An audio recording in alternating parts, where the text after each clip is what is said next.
All right, we're back with the Mantastic Experience. I'm your money guy, C squared. As always, we're joined by our educational expert, Professor G, and our Hey, legal yo, expert, Mr. GP. what's We got up? a special guest today. Our special guest today goes by the name of RPNYC. Let me just set the stage for everybody.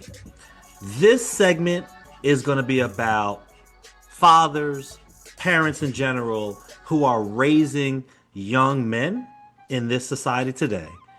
And you want to make sure that you are coaching and guiding them correctly on how to interact with the police. Whether you're getting pulled over, whether you're walking on the street and maybe you feel like you're being profiled, maybe you think ICE is about to approach you, maybe you think that there's a stop and frisk that's about to happen. Whatever the case is, we want to make sure that you're guiding these young men properly and appropriately. And so we got RPNYC. We're going to call him RP for short. And we're going to dig into this segment. So, welcome to the show, RP. Thank you guys. Thanks for having me. It's my pleasure. So, Awesome, awesome. I'm going to let my legal expert take over from here. Go ahead, Miss GP. yeah, thank you for joining us, RP. RP, can you give us a little bit of your background? Yes, my background was law enforcement for 24 years in the major city of the United States, and I've been retired now almost 3 years. All right, and one thing I think is very important too. RP is somebody that we know personally. I think it's very important that people remember that policemen are people. They have families, they have friends, just like you do. So that's another reason why we're doing Mr. a segment like GP, this. Mr. GP, you Right. just made Okay. like 50 Okay. people shut down Okay. their viewership by Then, saying then, that. then you know what? Then you know what?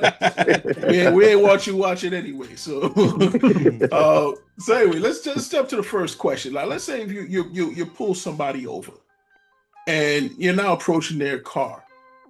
What's going through your mind as you approach a car that you just pulled over?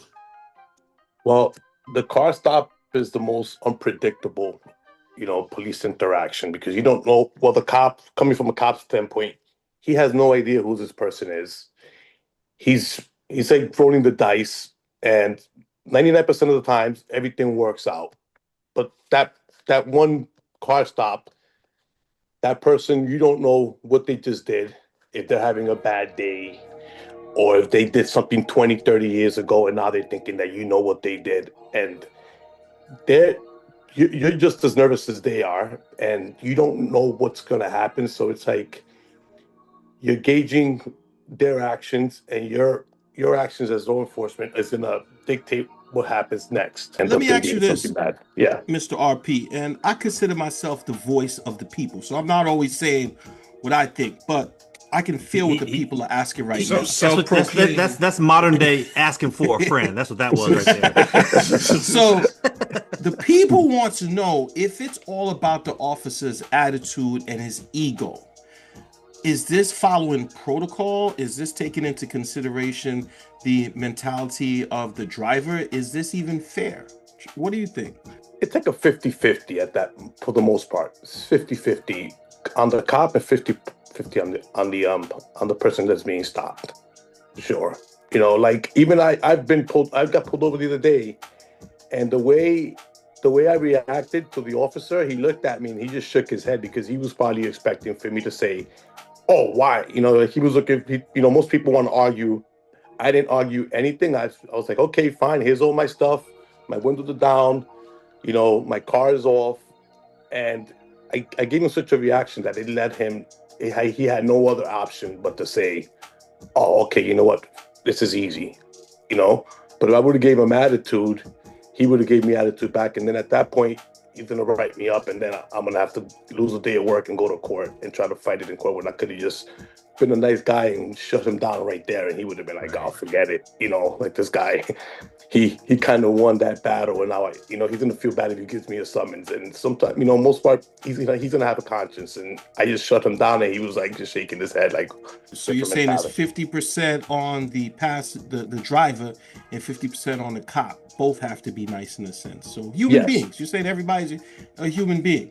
Is that what yes. you found as a person of color when you were in the precinct in the background with all the cops, most of them not being people of color? Did you find most of them were human beings, regular people, or was this one big ego fest? No, it was for the most part. it was a big party of friends, and everybody was happy. But then, if you have a cop with an attitude, if you put a cop with less of an ego, they'll even each other out.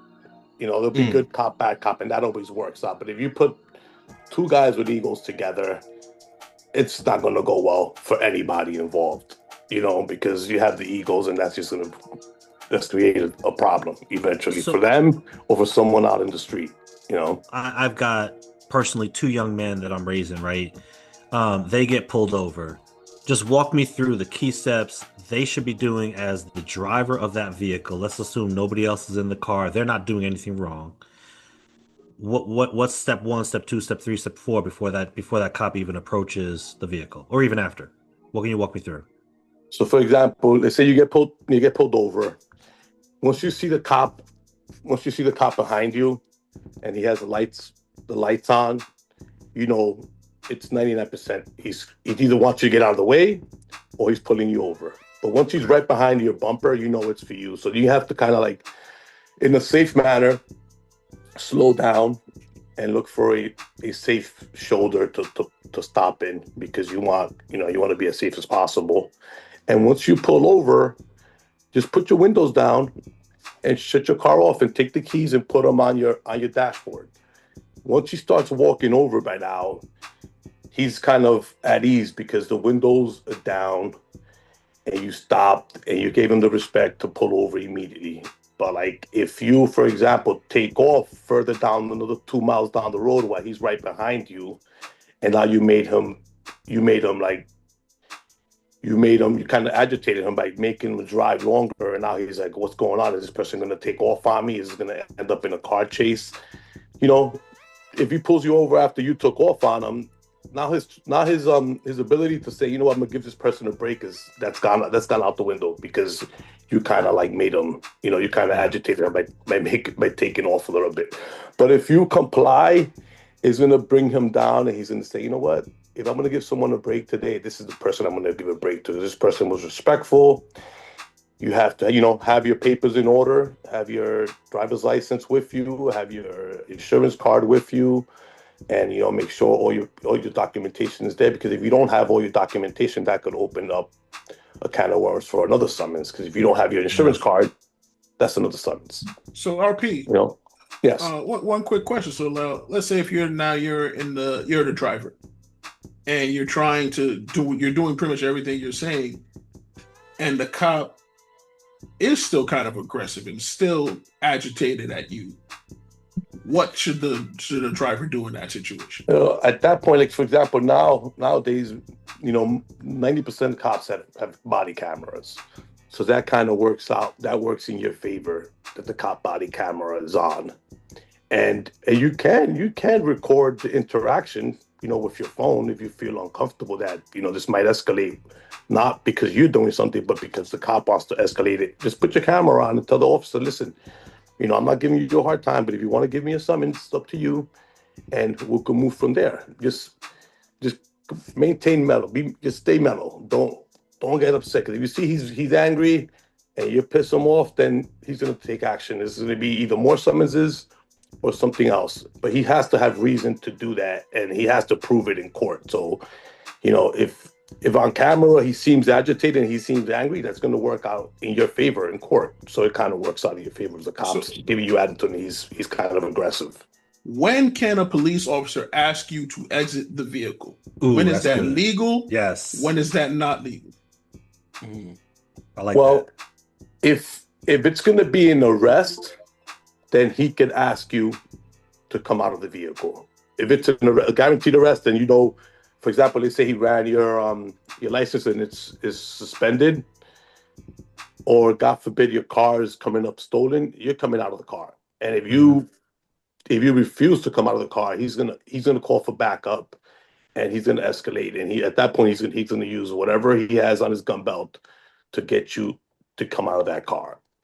And there's been in the past we've had fatalities based on the situation. I guess when someone doesn't want to come out, the cop is trying to get him to come out. There was the one case, I forgot what state it was in. The kid didn't want to come out of the car, and the female cop had her gun in her hand, and and she shot him while he was sitting in the car. He drove off after being shot and crashed. I remember that. Short times later, I do remember and that. died. Yeah, and then So yeah. let me ask you that. When can you not come out the car? So if I feel I'm being treated unfairly, because I think I saw a video where the passenger and the driver said, "We want to speak to the sergeant." So they're like, "Hey, we want to speak to your boss," and they didn't get out the car. Are they doing the right thing? Every department has a different protocol. Where I worked in a major city, if someone wants a sergeant, the sergeant is not a block away waiting. The sergeant could be somewhere else 3 miles away, and the sergeant's going to be like, "Listen, if you have an arrest, take care of the arrest. I'll meet you at the station house." That's what the sergeant's going to say. Like, to call the sergeant to the scene, in an arrest situation, 90% of the times they'll come, but if he tells you no, then you have as a cop, you have to just handle it on the scene. And if the person escalates, then you have a whole bunch of other, a whole bunch of other situations to deal with. But you have your taser, your mace, but the sergeant's gonna be like, "Listen, this is an arrest. Just handle it, take care of it, and come meet me at the station house and explain to me what happened." So, what are some other reasons that they might ask you to exit the vehicle, right? So, you don't have a suspended license, your vehicle's not stolen. Like, what are some other reasons? Is it smelling weed in the car? Is it you look like you might be drunk? Like, walk us through like the other reasons where you legit, I got to get out of this car and prove something. If let's say the cop looks inside your vehicle and sees, let's say he sees a weapon, he might not tell you immediately that he saw that weapon. He's going to tell you, come out of the car, because he's going to throw the handcuffs on you. But he can't cuff you while you're sitting in the car. He wants to get you out of the car because then he could handcuff you. Okay. Because this person sitting in the car, if it's gonna be an arrest, if sitting in the car, you can't arrest someone sitting in the car. He has to come out, and it's like a tricky situation. Like, and even then, like, if you want somebody to come out, it's an arrest. There's no way he's gonna ask you just because he wants to talk to you sitting on the side of the road. Because at that point, person can get out. You just start running, and now you're running on the side of the highway with someone, and he's doing that for a tactics standpoint, but he wants to get you out of the car because he wants to get you in handcuffs. He's not getting you out just to talk to you. So if I know I've done nothing wrong, and I'm being, I've got a clean record, I've been polite to this officer, for whatever reason, now this officer says, "Sir, would you please step out of the vehicle?" In my head, you're telling me today, this dude's about to arrest me. And if I know I've done nothing wrong, that's crazy. Yes. Yeah. Like, how do I deal with come out the vehicle? How do I deal with that? What do you mean? What do you mean get out of the car? Yeah. Like now I'm a pretty calm dude, but now that what you've just told me is that means he's getting. Now I'm like, whoa, like what are you talking about? Like now I kind of want to be like, wait a second, sir. Like, how did this thing just escalate? Like I want to start challenging him. Help me through that. Yes, and that's like a tricky situation because the cop he's on his side and he's thinking he has something. He has an arrest. And you're on the other side and you're thinking everything is in order. My paperwork, I haven't done anything. And then it becomes like a tug of war at that point, And if listen, you didn't do anything wrong, you still gotta comply. You still have your day in court. You have your day in criminal court once you get arrested, and then you have your day in civil court if you want to just escalate everything and go after him civilly and go after whatever city or town that officer works for. Right. So it's like kind of like that situation. And I was personally sued several times. I was always exonerated, but I knew a lot of cops that made mistakes, and they had to answer in civil court and in criminal court. Like, listen, you said messed up. You said personally sued? What do you mean? They're suing you and the department? Yes, for monetary, for civil rights violations, mistakes that they made on the street. And I was always exonerated, but I knew cops that had been in trouble for that, and I was, but I would always say, can you give us an example? I mean, if it's too much details and you don't want to talk about it, that's on you. But can you give us an example of maybe a situation where you did the right thing and the other person didn't do what they were supposed to do, and you were exonerated for that reason? There was a situation where I had an arrest, and everything. It was kind of a mess because the guy ran off.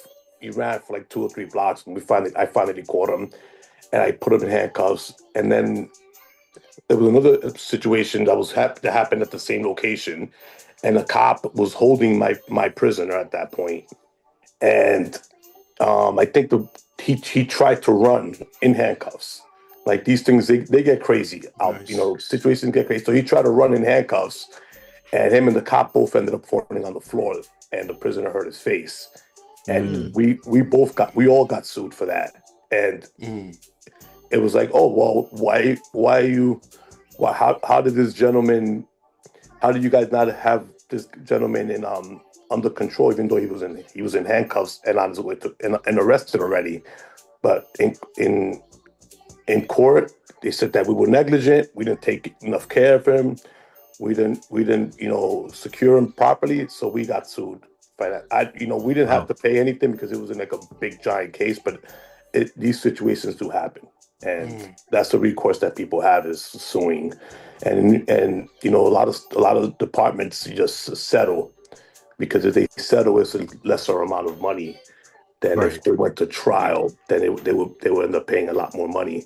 And so a lot of people just figure, you know what, sue the cops, whether they did something or not, or all they have to find is that little quarter of an inch of all the cops didn't follow the protocol. That's grounds for them to get money, and that's what happens. So let's switch it over, if you don't mind, to you're walking on the streets. Let's say it's an inner city.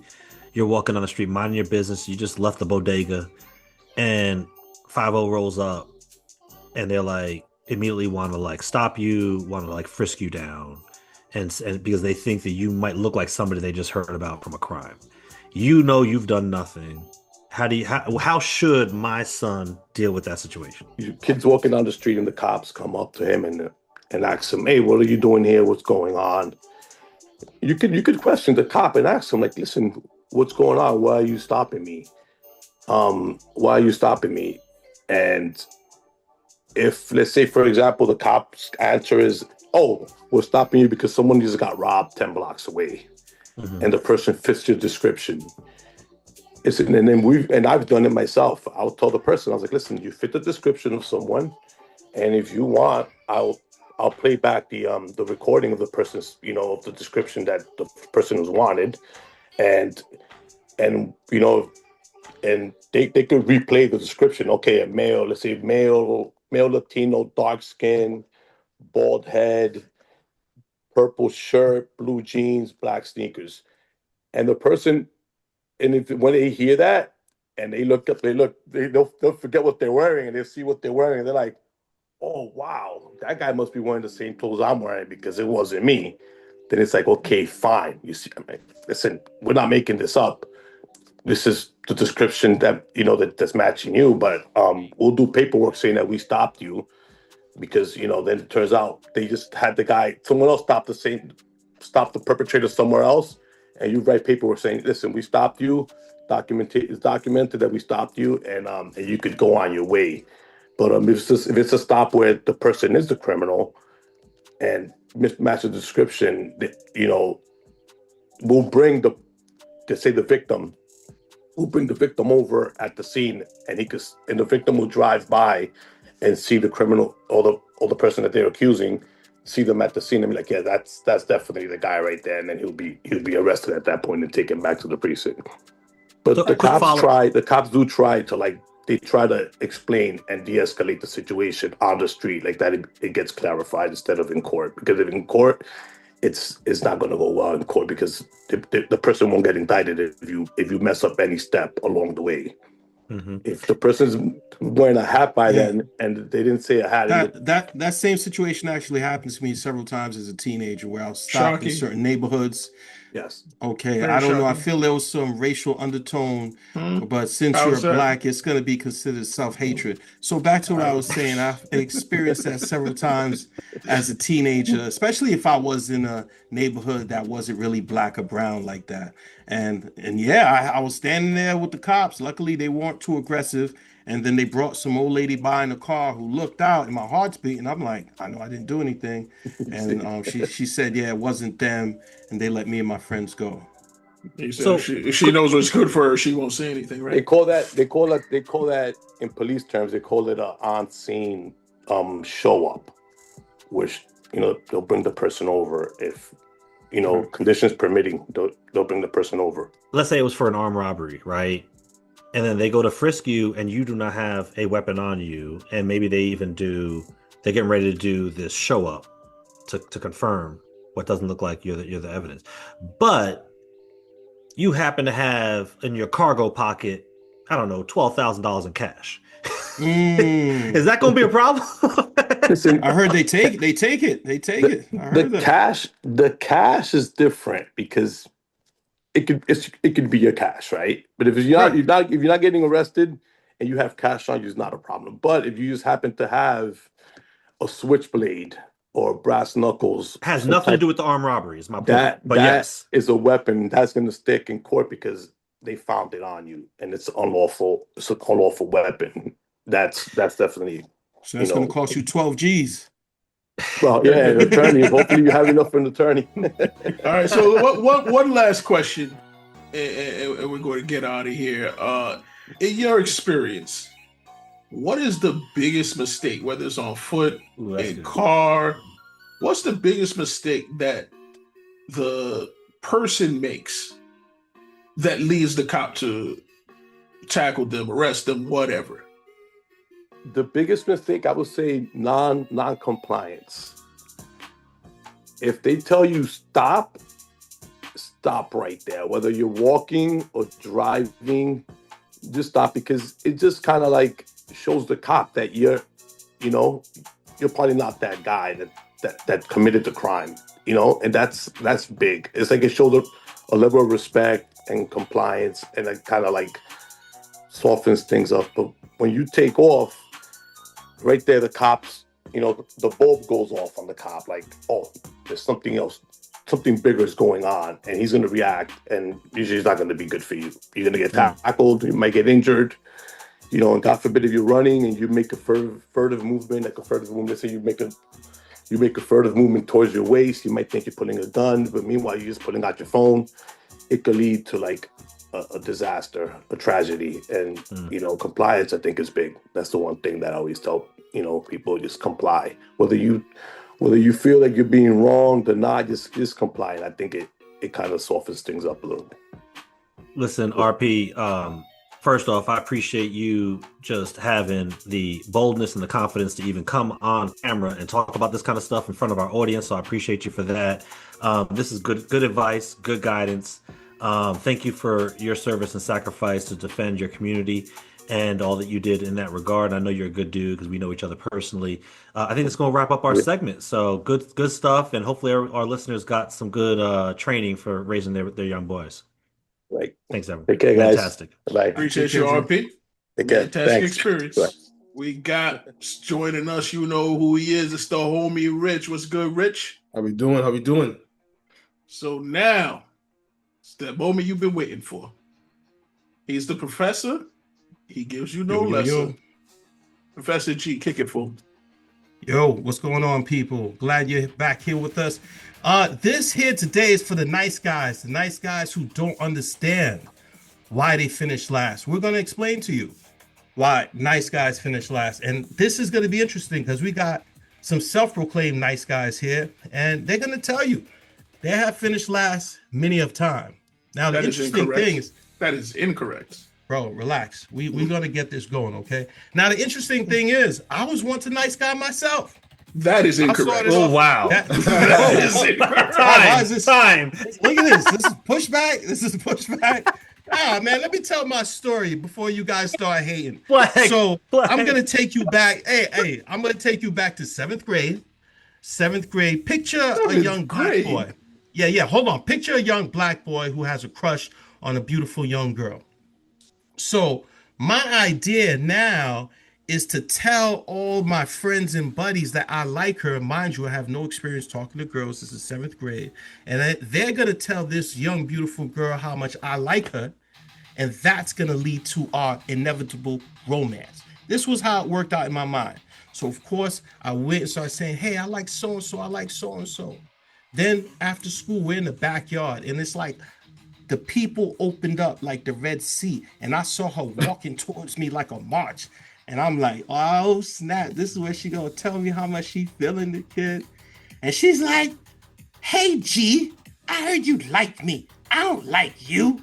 And she said it in front of the whole schoolyard full of people. And that's when I shattered like glass. And that's when the nice guy in me began to die. Because the dude she did like, who was also in the same grade, he was over there disrespecting girls. I'm not promoting that, just to be clear, but just treating girls really bad. But all of the girls liked him.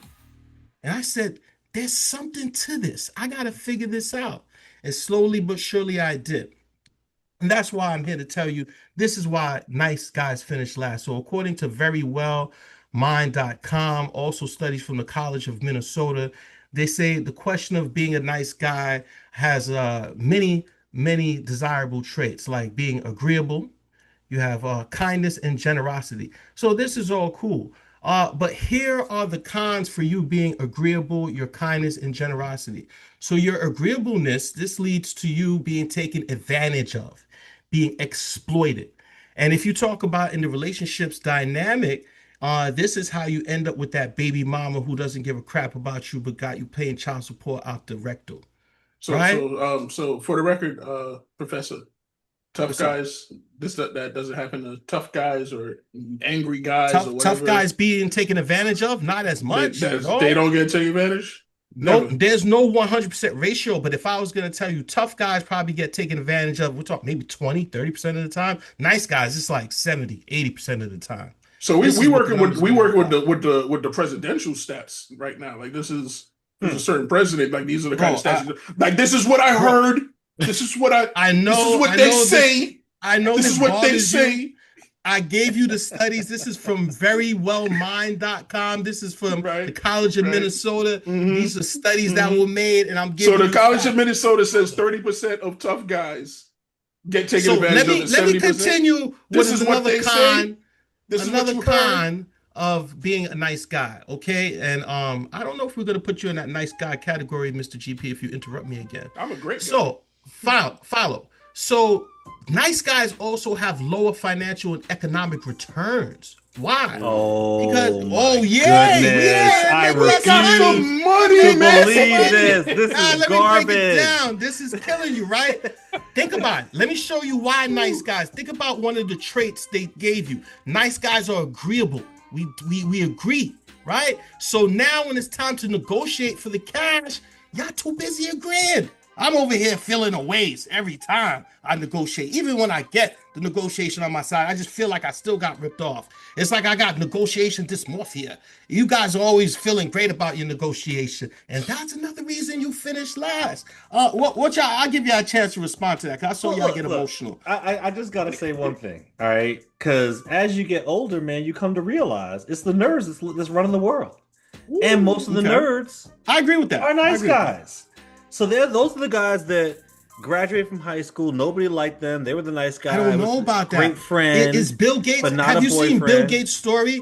Bill Gates, the CEO creator of Microsoft, he is a certified nerd. But I don't know if I agree he's a nice guy. If you listen to his story, how he bullied his. Go ahead, bro.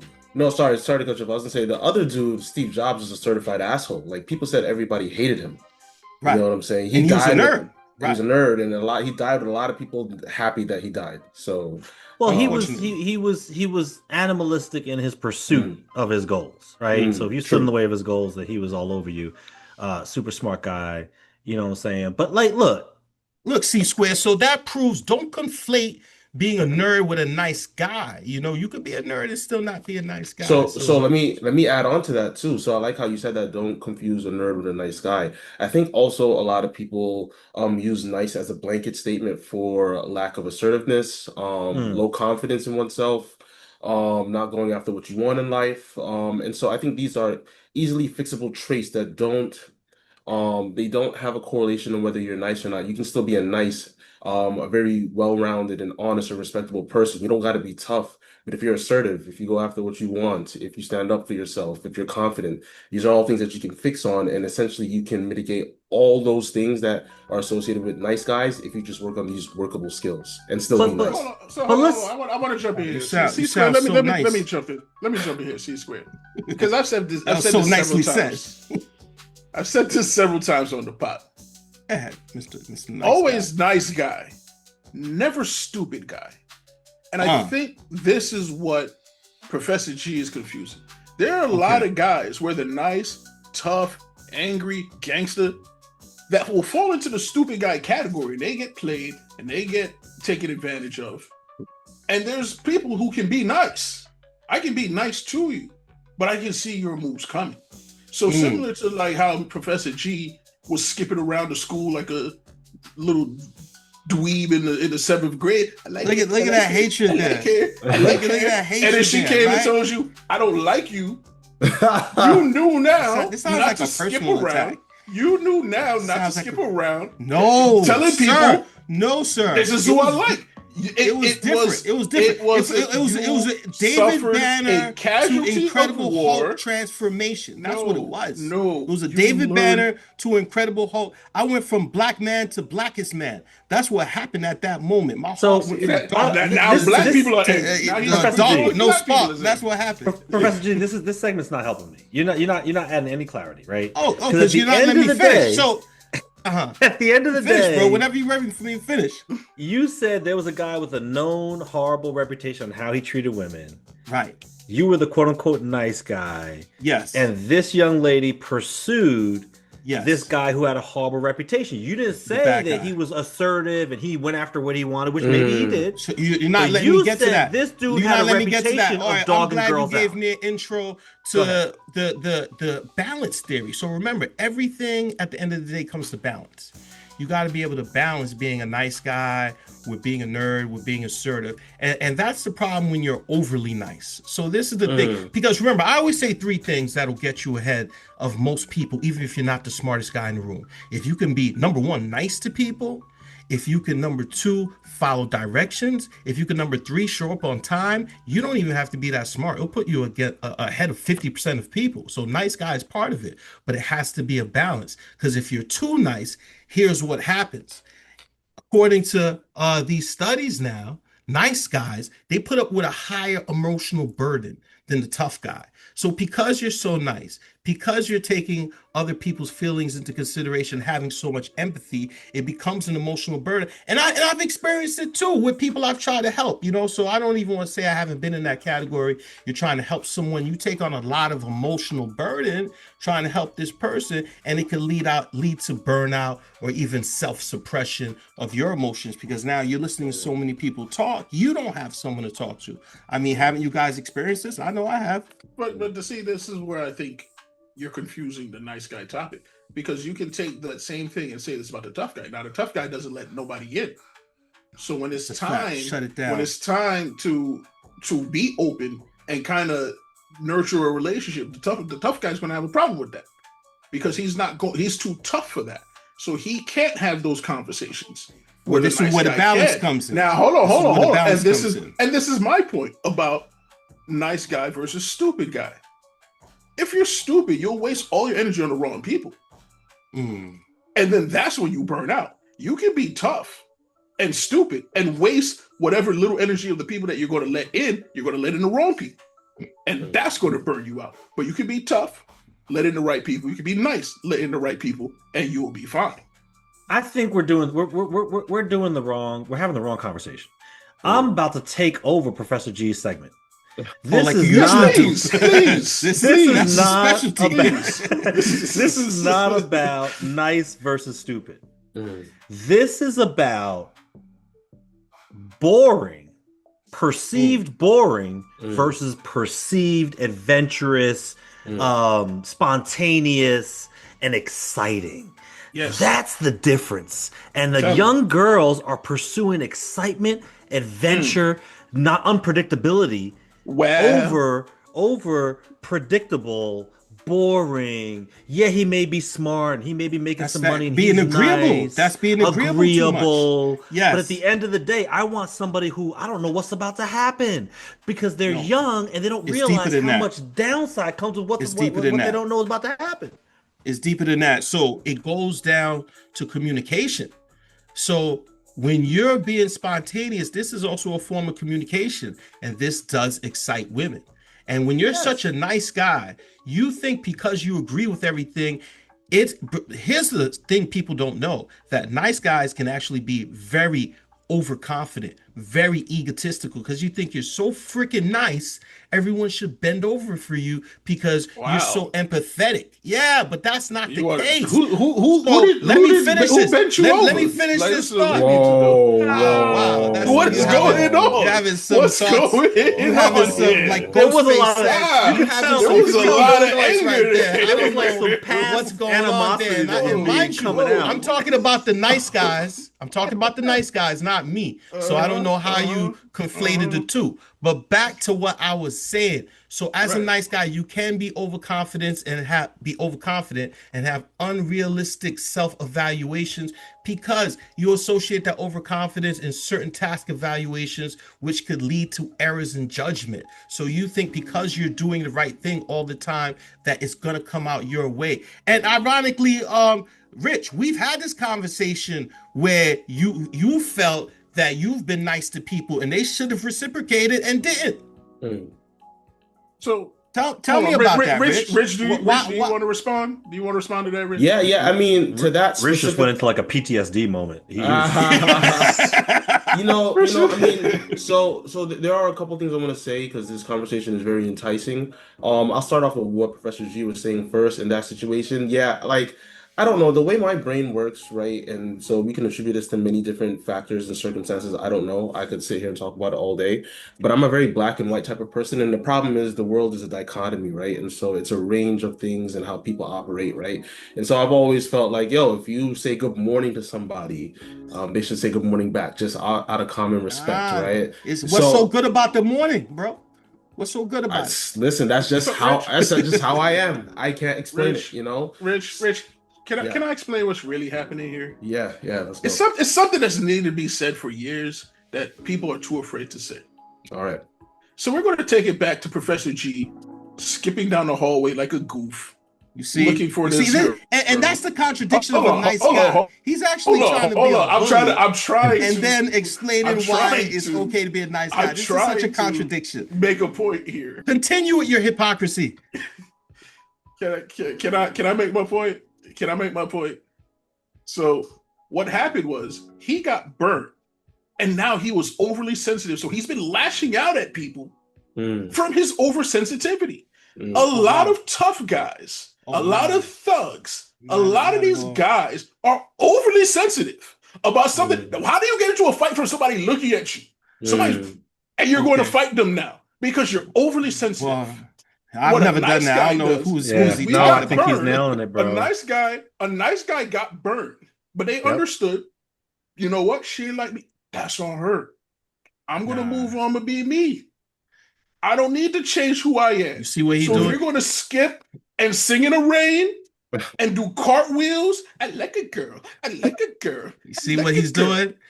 He wants to go there. He wants to press the red button. You want to press the red button, bro? You want to press the red button? Okay, let me tell you about the real nice guys. Where my chips at? Where my chips at? Bro, because when you're assertive, when you're tough, you're more expressive, you're more likely to say what you feel. But sometimes when you're a nice guy, you just hold it all in and it explodes. And when it happens in a relationship, and you tell me this doesn't happen, because I see this happen with nice guys. They hold everything in, they're agreeable in relationships, and then they blow up and they destroy the relationship. They're like, I'm done with this. I've seen this.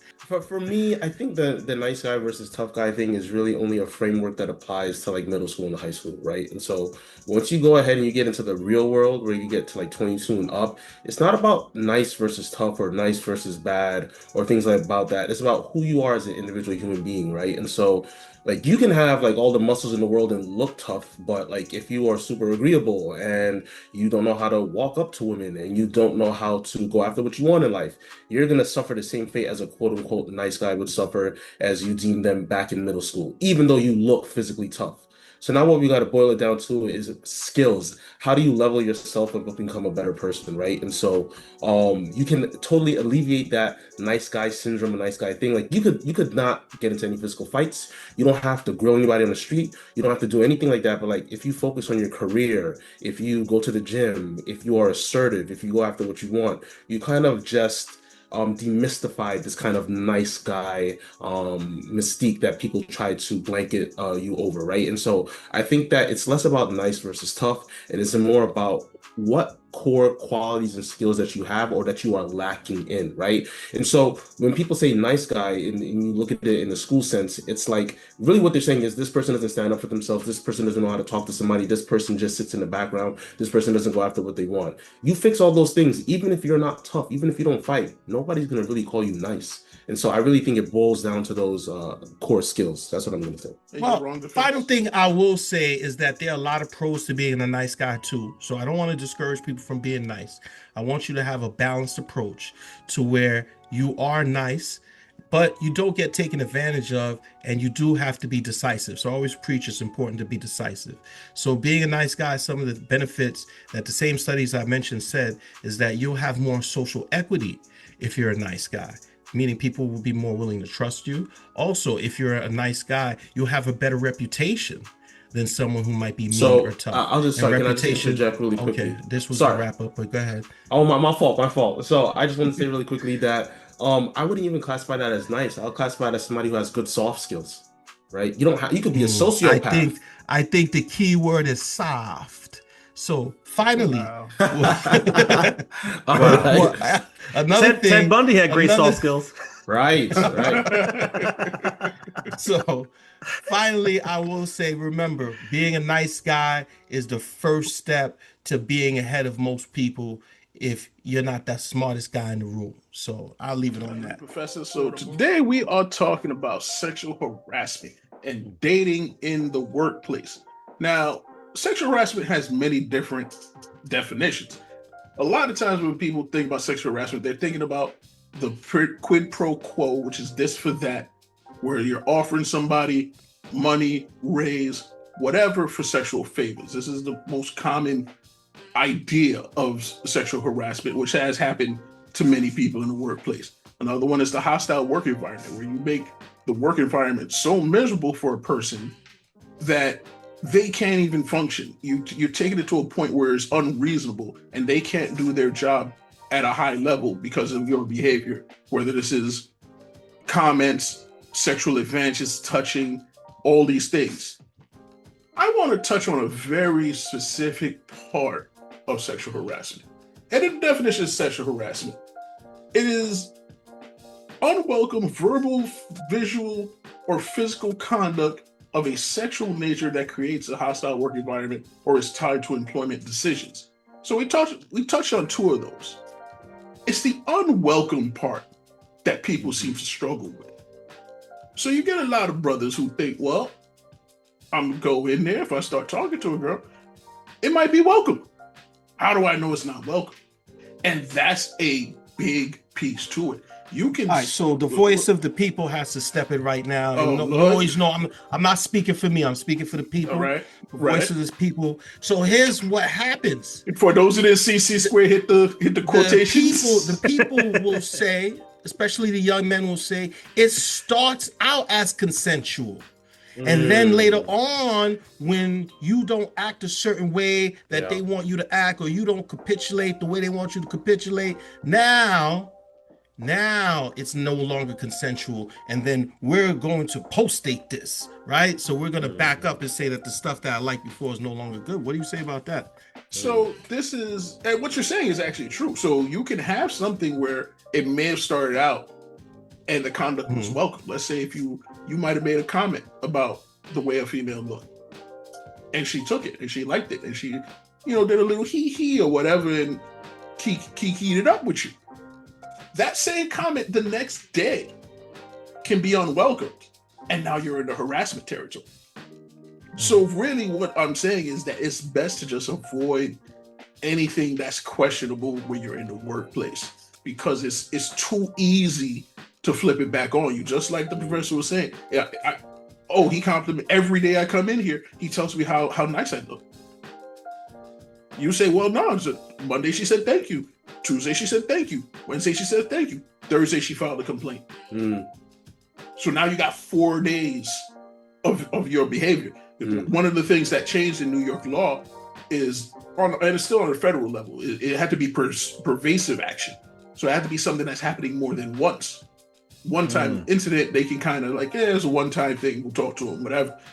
But now if you're saying every day, oh man, you really look good. Oh wow, I like that outfit. You look good in there. 4 or 5 days of that, that's pervasive. So that's where you gotta be careful. So which is crazy, but yeah. Hey, I was going to open But it up. if you think about it, okay, if you think about it as the person who's receiving those compliments, who maybe doesn't want them from the start, but initially is just trying to be agreeable, right? Oh, thank you. Trying to be professional, and then day 2, day 3, now it's like, you know what? This person seems to think this workplace is now an opportunity for them to keep doing this, and I got to put my foot down and file a complaint. I prefer that maybe they have that upfront private conversation. Hey, listen, I appreciate the compliments. That being said, this is a workplace environment. It's not really welcome. If they have that comment and then you still persist, now it should be free game. I don't know that a lot of people feel like the onus is on them to have that direct communication that draws the line in the sand. What do you say to that, legal expert? Oh, all right. No, go ahead, Rich. Yeah, I wanted to just add on to that. So I do think you're right, C squared, but I also think it is on the person who's giving the compliment to read the room. Like, if a woman is like, thank you, and has her head down, well, she's probably not feeling you that much. You got to understand that. Now, if she's playing with her hair or smiling, that's a green light. But if somebody's not smiling, like, oh, okay, I can pick up on small cues. I'm just going to stop this before it gets worse. So there's a couple of different ways to go with this. So, for instance, going back to that whole point of should the person go and say something first? Yeah, they probably should. But if we're going to take this from the standpoint of a workplace, you're the boss, right? That person can go. It's suggested that the person go and speak to the person first, be like, "Hey, I'm not comfortable with what you're doing." If that person isn't comfortable or is afraid, which some people are like, "Oh, that's BS." Some people, it's a different world. People are a lot more sensitive these days. That person might legitimately be afraid of you. And they go straight to the boss.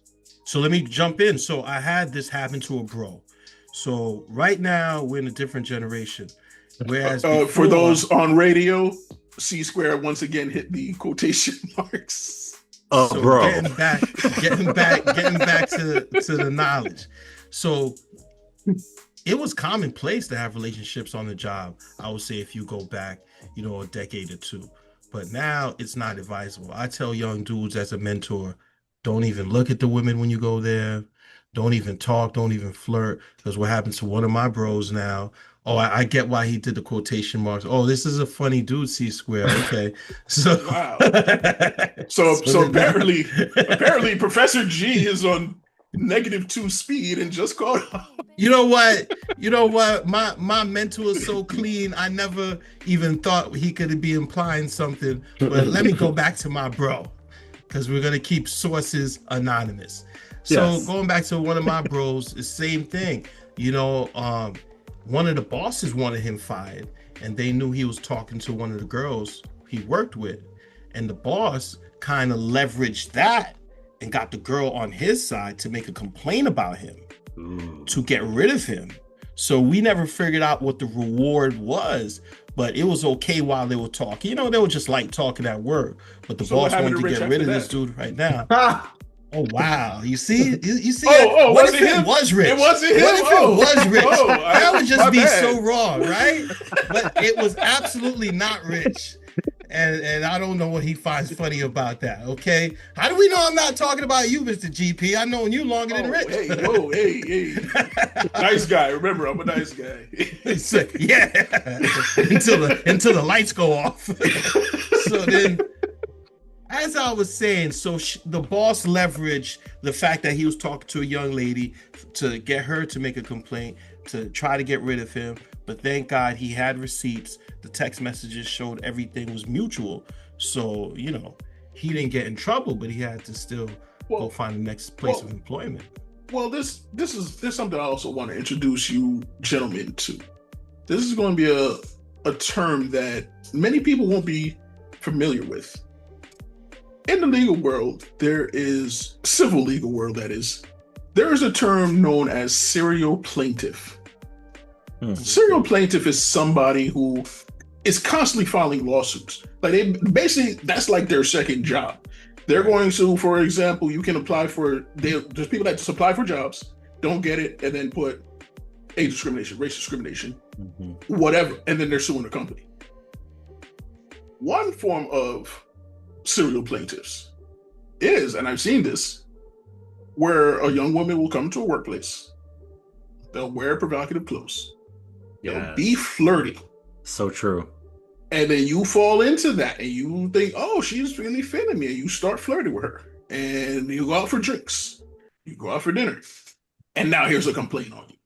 And then all those comments come back to you where, oh, he was complimenting me. He kept talking about the way I dress, this, that, and the third. I'm not comfortable. She's suing the company now. And these are the things that brothers got to watch out for. This is where you've got to be smart. You can't just because she's there, think for a second. This is a dangerous game that can cost you your job. Fat Joe said it best: today's price, not yesterday's price. Go ahead, C-Square. So I want to throw something in here just to put a stamp of emphasis on this because I think you're really right on target. I had this actually happen in my workplace. I won't say what kind of workplace that is to protect the innocent. But at the end of the day, there was a young lady hired. Professor, you don't want to hit no quotations? No? We had already heard. Let him go. We'd already gotten he has skeletons in his closet. Some intel that this young lady had sued the prior place of business that she had worked at. And now she was at our place of business and she was dressing provocatively. And so I made the call. I went to a senior manager in my office who was a female. And I said, hey, listen, you need to go have a conversation with her. She'll need to be dressing like that in this place of business. So therefore, by having it female to female, plus she was working directly with a male who, I thought he was going to fall victim. I just felt that way. I was like, this dude's not going to last. So you were getting tempted, you're saying? No. No. So I had this senior woman executive go talk to this woman and say, hey, listen, this is not the way you need to be dressed. This is the standard that we have in the office. If you look around, everyone's adhering to this except for you. So going forward, early days, you're getting a pass, but going forward, this is how you need to dress. She ended up a couple weeks later having to have the same conversation with this young lady, and this young lady resigned. Not saying anything negative about the environment because everything was done professionally, but she just said, you know what, I don't think this is the place for me. And she couldn't catch a lick. She couldn't catch a lick. Tell her she can't show her tramp stamp. The nerve of you. And I would imagine that she went to her next place of business, same tactics, but this time somebody wasn't smart enough to get in front of it, and she got that lawsuit pending in a minute. C-Square, let me ask you. So when you had the meeting with her and you kind of pressured her to resign, that was not me, sir. My fault. My fault. My bad. All right. So, Mr. GP, what do you say about that? What do you say? The fact that she resigned, because she still come with a story that, hey, it was a hostile work environment. They wouldn't let me dress the way I want to dress. She could. She absolutely could, because she could come and say that this woman was, had her out for her, whatever. There's always a way to flip these things. And one thing I also, just to kind of bring it back for a second, sexual harassment is a real thing. I don't know. Yes. We're not trying to downplay this. Many women have been harassed for decades. It's a real thing. It's a real problem. It still happens. It even happens to men. People don't take it serious. This is my cue right here. This is my cue. Nobody would ever believe. So, look, I'm not saying anything. I've seen plenty of dudes out there who, look way better than me. I consider myself a troll when I look in the mirror. But apparently, not everybody sees that, because I do try to leave it open so we can take our shots if you can. Hold on. All right. So I'm just saying, if I really sat here and went through the things that female supervisors and women has said to me on the job and other brothers who I've seen, and I'm like, that would never fly if a dude said that. And if you're talking about when there's no witnesses around, bro, the things that have been said to me, bro, straight atrocious, straight up just raunchy. But double standard. I can't believe she just said that. I don't think the double standard necessarily exists at the organizational level. I do believe there is a place with most companies today where a man can walk into their HR department and say, hey, so and so, who is my boss, has said the following things to me over a period of time. They are unwanted advances, and I'd like to Yes. file a complaint. And your complaint will be well received by that Yes. organization. They might But laugh the at problem, you, but yeah. they may laugh off to the side. Right. But the problem is men don't, their ego is too bruised to be that person to go to HR and make this claim. That's where I think the problem is. It's not the organization. It's not that you won't be able to file a suit. It's that you now have to be vulnerable and say, I've got a woman harassing me in my workplace. Like, Professor G, would you have wanted to do that? Bro, I've been in hostile work environments where it wasn't, let's say, just one person, but it's just people are just making general comments. Mm-hmm. People making general inappropriate comments, not just to me, but to other male workers In the environment. And it's getting overlooked. And I'm like, okay, if it was guys saying this would be looked at as a boys club and this would never fly. So this is where a lot of these things kind of run into each other. You have that weird gray area. One, I want to say what C Square said is absolutely true. If you're a male and you feel that you're being harassed, and you go to your HR department, most places, there are some places that are going to be bad actors.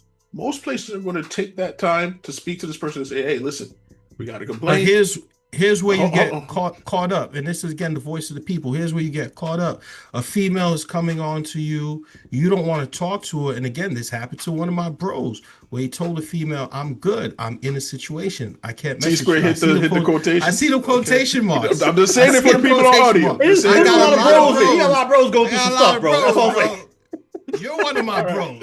Okay? So, as I was saying, one of my bros, he told a female to back up. And then that just gets the chorus right here.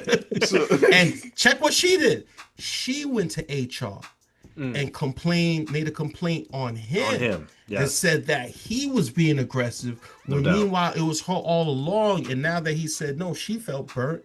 So he never got a chance to go to HR because he did step one. Because what you said is that you should try to talk to the person first. And from doing that, all he did was give her the heads up to go to HR first. So here's the thing, and there's multiple ways to handle this. As I said, you can go to HR first, and but if you're not comfortable, like as soon as a woman says hello or that's a nice outfit, do you run to HR? Listen, if somebody says, "Hey, you look nice today," just one time, that is not going to usually be harassment. You can still speak to HR. And HR will look into the situation. They'll most likely do interviews. They'll most likely speak to the person. She keeps complimenting my jeans. I feel uncomfortable. If she keeps complimenting your jeans, as in this has happened more than once. What if the jeans do look good though? Irrelevant. Okay. So as I was saying, Rich, there's a lot of gray areas in this because you do have. Like I've seen these cases where, for instance, you're a mechanic shop and, they're going to talk a certain way at a mechanic shop. And, a woman comes in, boys will be boys, as they like to say. They're saying things, but they're not really saying anything targeted towards her. Can you open your trunk? What? Can I change your tire? What's happening right now?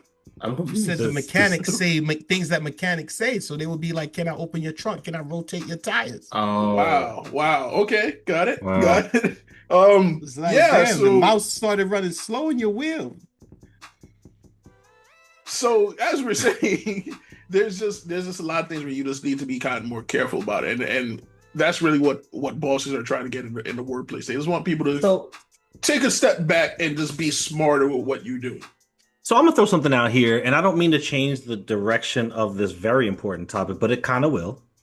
Mm-hmm. And really what I want to say is, in this environment where this is the tightrope young men in particular who are entering the workplace are having to navigate, and their decision is, I'm just gonna opt out. I'm just gonna stay home, play video games. I'm just gonna, mind my business. Because I don't want anyone around me to accuse me of something that's now going to derail my career. And now I'm going to be seen as a sexual deviant the rest of when I move into a neighborhood, I got to go tell all my neighbors that I've been accused of a sexual crime. So instead of all that, I'm just going to keep we are talking about sexual harassment. Where did you go with this? if I get convicted of a sexual harassment, let me give C Square some quotation marks, because he's definitely not talking about himself. That's for sure. Okay. If you get, am I wrong about this, legal expert? If I get I understand what you're saying.